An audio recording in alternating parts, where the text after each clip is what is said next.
السلام علیکم دوستو، آج ہم آپ کو ایک ایسے مسلم ملک کی سیر کروائیں گے جس کی قدرتی خوبصورتی اور اسلامک تاریخ اس دنیا کے اہم ترین ممالک میں شامل کرتی ہے۔ جی ہاں، آج ہم بات کریں گے مراکش کے بارے میں۔ مراکش ایک ایسا ملک ہے جسے پاکستانیوں کی طرف سے خاص عزت حاصل ہے اور اس کی آزادی میں مسلمانوں نے اہم کردار ادا کیا تھا، جس کے بارے میں بہت کم لوگ جانتے ہیں۔ دوستوں، آپ میں سے اکثر یہ سوال کر رہے ہوں گے کہ پوری دنیا کی نظریں مراکش پر کیوں لگی ہوئی ہیں؟ آخر ایسا کیا ہے مراکش کے پاس جو پوری دنیا حاصل کرنا چاہتی ہے؟ پاکستان نے مراکش کی آزادی میں کیا مدد کی تھی اور مراکش کے لوگ کیسے ہیں؟ ان سب سوالات کا جواب آپ کو آج کی اس ویڈیو کے ذریعے ضرور مل جائے گا۔ مراکش کا آفیشیل نام کنگڈم آف موروکو ہے اور یہ شمالی افریقہ میں واقع ہے۔ یہ ایک مسلم ملک ہے جہاں 99.6% لوگ مسلمان ہیں، جبکہ باقی 0.4% مختلف مذاہب کے پیروکار ہیں۔ مراکش کے لوگ خود کو مغربی بھی کہتے ہیں کیونکہ یہ ملک بحر اوقیانوس کے کنارے ایک طویل ساحلی پٹی پر واقع ہے۔ اس کی سرحدیں شمال میں اسپین، مشرق میں الجزائر اور جنوب میں اسلامی جمہوریہ موریتانیہ سے ملتی ہیں۔ جنوب میں ایک متنازع علاقہ مغربی صحارا واقع ہے جس کا زیادہ تر حصہ مراکش کے قبضے میں ہے۔ مراکش کی آبادی 38 ملین افراد پر مشتمل ہے، جو دنیا کی 40ویں سب سے بڑی آبادی ہے۔ مراکش کو جزیرہ مغرب بھی کہا جاتا ہے کیونکہ اس کی قدرتی خوبصورتی اور تاریخی اہمیت نے اسے دنیا بھر میں مشہور کیا ہے۔ یہاں کے لوگ اپنی مہمان نوازی کی وجہ سے بھی مشہور ہیں اور یہی وجہ ہے کہ دنیا بھر کے سیاح اس ملک کی سیر کو پسند کرتے ہیں۔ مراکش کا دارالحکومت رباط ہے، لیکن ملک کا سب سے بڑا شہر کیسابلانکا ہے، جہاں تقریباً 40 لاکھ لوگ آباد ہیں۔ یہ شہر مراکش کی اقتصادی اور تجارتی مرکز ہے۔ اس کے علاوہ مراکش سٹی بھی بہت مشہور ہے جہاں سیاح سب سے زیادہ آتے ہیں۔ مراکش میں زیادہ تر لوگ عربی زبان بولتے ہیں، لیکن فرانسیسی بھی یہاں بہت عام ہے کیونکہ مراکش ایک وقت میں فرانسیسی کالونی تھا۔ یہاں کی ثقافت بہت متنوع ہے اور اسلامی کلچر کے ساتھ ساتھ مغربی اثرات بھی نظر آتے ہیں۔ یہاں کے لوگ گرین ٹی پینا پسند کرتے ہیں اور آپ کو ہر ریسٹورانٹ میں گرین ٹی کی چائے ضرور ملے گی۔ مراکش کی جی ڈی پی $41 بلین ہے اور یہاں کے لوگوں کی سالانہ آمدنی $3672 ہے۔ یہاں کی مہنگائی کی شرح صرف 6% ہے اور بے روزگاری کی شرح 9.1% ہے۔ اس ملک کی معیشت میں زراعت، مائننگ اور سیاحت اہم کردار ادا کرتے ہیں۔ مراکش میں استعمال ہونے والی کرنسی مروکن درہم ہے، جو پاکستانی 28 روپے کے برابر اور بھارتی 9 روپے کے برابر ہے۔ پاکستان اور مراکش کے تعلقات بہت اچھے ہیں۔ پاکستان نے مراکش کی آزادی کی جنگ میں اہم مدد فراہم کی تھی اور دونوں ممالک کے درمیان ثقافتی، تجارتی اور سیاسی تعلقات مضبوط ہیں۔ پاکستان اور موروکو کے لوگ ایک دوسرے کی مہمان نوازی کی قدر کرتے ہیں اور ایک دوسرے کے ساتھ محبت و احترام کے ساتھ پیش آتے ہیں۔ موروکو کی تاریخ بہت دلچسپ ہے۔ 1950 میں بلیک رولز نامی ایک فلم بنی تھی جس میں 2 اصلی مراکشی مسلمانوں کو پھانسی دی گئی تھی تاکہ فلم کی شوٹنگ کو حقیقت کے قریب بنایا جا سکے۔ اس وقت مراکش آزاد نہیں تھا اور یہ واقعہ ہمیں یہ یاد دلاتا ہے کہ آزادی کتنی بڑی نعمت ہے۔ موروکو نے 1956 میں فرانس سے آزادی حاصل کی اور آج یہ خود مختار ملک ہے۔ مراکش میں کاروبار اور روزگار کے مواقع بھی موجود ہیں، خاص طور پر سیاحت، زراعت اور مائننگ کے شعبوں میں۔ پاکستانی افراد یہاں کاروبار شروع کر سکتے ہیں، خاص طور پر ٹورزم اور زراعت کے شعبے میں، جہاں مراکش کی قدرتی خوبصورتی اور زمین کی سرخیزی سے فائدہ اٹھایا جا سکتا ہے۔ مراکش ایک دلکش اور تاریخی ملک ہے جو اپنی ثقافتی ورثے، قدرتی خوبصورتی اور اسلامی تاریخ کے لیے دنیا بھر میں مشہور ہے۔ یہاں کے لوگ بہت مہمان نواز ہیں اور ان کی ثقافت اور تاریخ ہمیں دنیا کی ایک مختلف اور دلچسپ تصویر پیش کرتی ہے۔ اس ملک کی سیر آپ کو نہ صرف قدرتی خوبصورتی کا تجربہ دے گی بلکہ آپ کو ایک ایسے ملک کی تاریخ کے بارے میں بھی آگاہ کرے گی جس نے مسلمانوں کے لیے بہت اہمیت رکھی ہے۔ مراکش کی تاریخ ایک دلچسپ اور پیچیدہ داستان ہے جو قدیم زمانے سے لے کر موجودہ دور تک مختلف ثقافتوں اور حکومتوں کے زیر اثر رہی ہے۔ یہ خطہ پہلے رومی سلطنت کا حصہ تھا، جس کے بعد بازنطینی اور یونانی سلطنتوں نے بھی اس پر قبضہ کیا۔ اس وقت بھی مراکش کے مختلف علاقوں میں بربر خاندان کے لوگ آباد تھے اور یہ خاندان طاقتور اور اہم شمار کیے جاتے تھے۔ رومی سلطنت کے زوال کے بعد بربر خاندانوں نے اپنی آزادانہ حکومت قائم کی، مگر پھر ایک نیا موڑ آیا۔ 680 میں اسلامی فتوحات کی لہر مراکش تک پہنچی اور 683 میں مسلمانوں کے جنرل عقبہ بن نافع نے مراکش کو فتح کیا۔ اس کے بعد بربر خاندانوں نے اسلام قبول کیا، جنہیں پہلے مسلمانوں کے خلاف بغاوت کرنے کی شہرت ملی تھی۔ موسیٰ بن نصیر جنہیں گورنر بنا کر بھیجا گیا، انہوں نے بربر لوگوں کے ساتھ اچھے تعلقات قائم کیے اور ان کی طرف سے اسلام کی تبلیغ کی، جس کے نتیجے میں بربر لوگ اسلام کے پیروکار بنے۔ موسیٰ بن نصیر کے فوجی کمانڈر طارق بن زیاد، جن کا تعلق بھی بربر خاندان سے تھا، انہوں نے اندلس یعنی اسپین کی فتح میں اہم کردار ادا کیا۔ طارق بن زیاد نے جب 711 عیسوی میں اسپین پر حملہ کیا تو اس نے اپنی فوجیوں کے ساتھ اپنی تمام کشتیاں جلا دیں تاکہ واپسی کا راستہ مکمل طور پر ختم ہو جائے۔ اس جنگ کا مقصد صرف فتح تھا یا پھر شہادت۔ اس بہادری کی مثال آج بھی تاریخ میں یاد رکھی جاتی ہے۔ اس کے بعد مسلمانوں نے اسپین میں ایک طویل عرصے تک حکمرانی کی، تاہم عباسی سلطنت کے زوال کے بعد عیسائیوں نے مسلمانوں پر ظلم و ستم شروع کر دیا، جس کے نتیجے میں مسلمانوں کو اسپین چھوڑ کر شمالی افریقہ، خاص طور پر موروکو کی طرف ہجرت کرنا پڑی۔ موروکو میں مسلمان مہاجرین کی آمد کے بعد ان علاقوں میں عربی، افریقی اور یورپی ثقافتوں کا ایک منفرد امتزاج وجود میں آیا۔ 17ویں صدی میں فرانسیسی اور اسپین کے طاقتور ممالک نے مراکش پر اپنا تسلط جمانا شروع کیا۔ 1912 میں مراکش مکمل طور پر فرانسیسی اور اسپین کے قبضے میں آ گیا، تاہم مراکش کی آزادی کی تحریک میں ایک اہم موڑ آیا جب 1944 میں مراکش کی سیاسی پارٹیوں نے آزادی کی آواز بلند کرنا شروع کی۔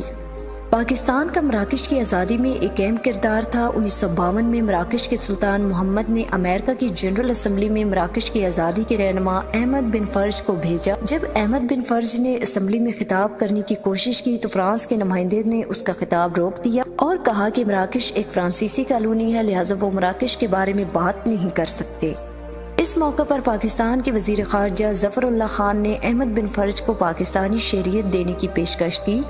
پاکستان کے سفارت خانے نے نیو یارک میں راتوں رات کھل کر احمد بن فرج کو پاکستانی پاسپورٹ جاری کیا، جس کے بعد انہوں نے پاکستانی کرسی سے جنرل اسمبلی میں خطاب کیا اور مراکش کی آزادی کے لیے آواز اٹھائی۔ اس خطاب کے بعد مراکش میں آزادی کی تحریک تیز ہو گئی اور 1956 میں مراکش فرانس سے آزاد ہو گیا۔ مراکش کے بادشاہ نے احمد بن فرج کو ملک کا وزیر اعظم مقرر کیا۔ احمد بن فرج نے ہمیشہ اپنے دفتر کی دیوار پر پاکستانی پاسپورٹ کی کاپی آویزاں رکھی، جو اس بات کا ثبوت تھا کہ مراکش کے لوگ پاکستان سے بہت محبت کرتے ہیں۔ مراکش اور پاکستان کے درمیان یہ تاریخی تعلقات آج بھی مضبوط ہیں اور مراکش میں پاکستانی سفارت خانے موجود ہیں۔ مراکش پاکستان سے تقریباً 8 سے 9 گھنٹے کی پرواز کے فاصلے پر ہے اور آپ وہاں کیسا بلینکا یا رباط ایئرپورٹ پر جا سکتے ہیں۔ مراکش میں کاروبار کے لیے بھی مختلف مواقع موجود ہیں، خصوصاً انڈین شہریوں کے لیے ویزا کی درخواست 3 سے 4 دنوں میں آسانی سے منظور ہو جاتی ہے۔ کاروباری افراد، خاص طور پر وہ جو معدنیات، زراعت یا ٹیکسٹائل صنعت سے وابستہ ہیں، یہاں سرمایہ کاری کے لیے جا سکتے ہیں۔ یہ ملک اتنا خوبصورت ہے کہ 38 ملین کی آبادی میں سے تقریباً 14 ملین سیاح ہر سال یہاں آتے ہیں۔ مراکش کا سب سے مشہور شہر کیسا بلینکا ہے، جو نہ صرف تجارتی مرکز ہے بلکہ ایک ترقی یافتہ شہر بھی ہے۔ یہاں کی حسن ٹو مسجد دنیا کی سب سے بڑی مساجد میں سے ایک ہے، جو اپنی خوبصورتی، آرکیٹیکچر اور سمندر کے کنارے کی لوکیشن کی وجہ سے بہت مشہور ہے۔ اس مسجد کا مینار دنیا کا دوسرا بلند ترین مینار ہے۔ اس میں ایک میوزیم بھی ہے جس کا ٹکٹ $13 ہے۔ یہ مسجد 1993 میں شاہ حسن II نے بنوائی۔ مراکش کے شہر کیسا بلینکا میں آپ کو تاریخی عمارتیں، روایتی بازار اور کیفے ریسٹورانٹ بھی ملیں گے۔ یہاں مدینہ کا وزٹ ضروری ہے، جو ایک قدیم بازار کی طرح ہے جہاں آپ کو بہت سی دکانیں ملیں گی، خاص طور پر کپڑوں کی۔ اس کے علاوہ مراکش کے جامعہ الفناس اسکوائر میں ہمیشہ رونق رہتی ہے۔ مراکش میں آپ کو قطبہ مسجد بھی ملے گی، جو ایک اہم مذہبی مقام ہے۔ اس کے علاوہ یہاں ایک قدیم یہودی محلہ بھی ہے جس کا نام ملا ہے، جہاں یہودیوں کی عبادت گاہ بھی موجود ہے۔ مراکش کے مختلف شہر جیسے مراکش سٹی، کیسا بلینکا اور فیض میں آپ کو مختلف ثقافتوں، تاریخ اور خوبصورتی کا انوکھا امتزاج دیکھنے کو ملے گا۔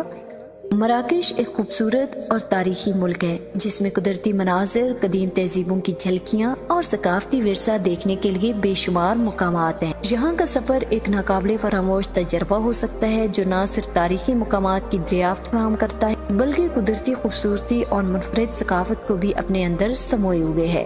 مراکش کا ایک مشہور مقام مورزویا ہے، جو مراکش صحرا کے کنارے واقع ہے، اور اس کی خاص بات یہ ہے کہ آپ یہاں سے صحرا کا ٹور بھی لے سکتے ہیں۔ مورزویا مراکش سے تقریباً 600 کلومیٹر کے فاصلے پر واقع ہے، اور یہاں پہنچنے کے دوران آپ کو راستے میں ایڈریس پہاڑوں کا نظارہ بھی دیکھنے کو ملے گا۔ صحرا کے کنارے یہ علاقہ چاروں طرف سے ریت کے ٹیلوں سے گھرا ہوا ہے، جو ایک خاص منظر پیش کرتا ہے۔ مورزویا جانے کے راستے میں آپ ایک قدیم گاؤں بھی دیکھیں گے جو کئی ہزار سال پرانا ہے، اور ایسا لگتا ہے جیسے پورا شہر ریت سے بنایا گیا ہو۔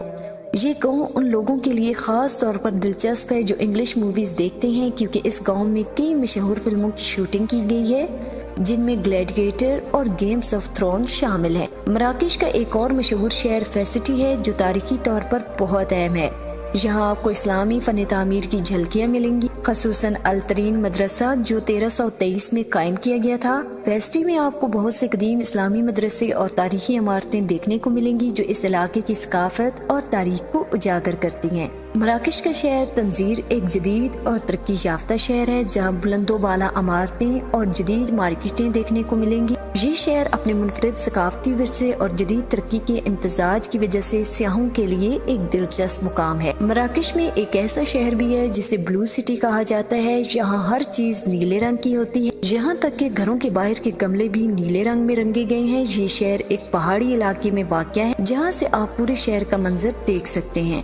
بلو سٹی کا تاریخی منظر اور خوبصورت ماحول یہاں کے سیاحوں کو اپنی طرف متوجہ کرتا ہے اور یہاں سن سیٹ دیکھنے کے لیے بھی بہت سے سیاح آتے ہیں۔ مراکش کے شہر تنزیر کا ایک اور اہم تاریخی پہلو اس کا تعلق مشہور سیاح ابن بطوطہ سے ہے جو اس شہر میں پیدا ہوئے تھے۔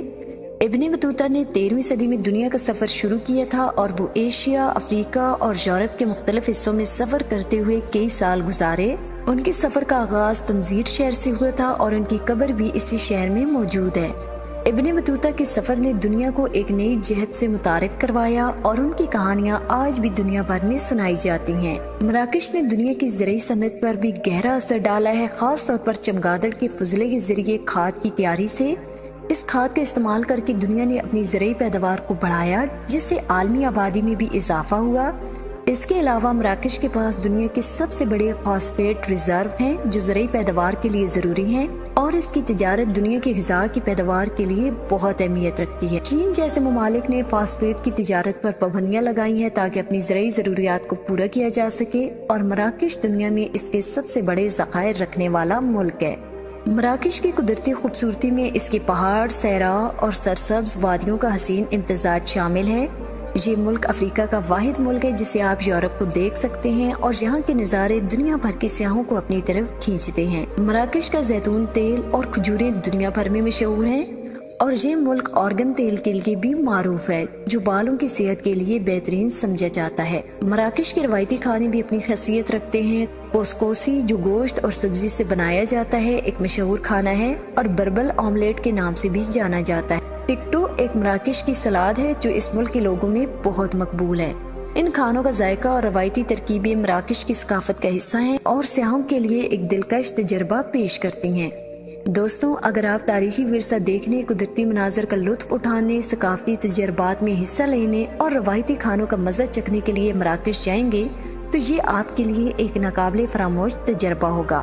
اس ملک کی تاریخ، ثقافت، قدرتی جمالیات اور زراعت دنیا بھر میں اس کی اہمیت کو اجاگر کرتی ہیں۔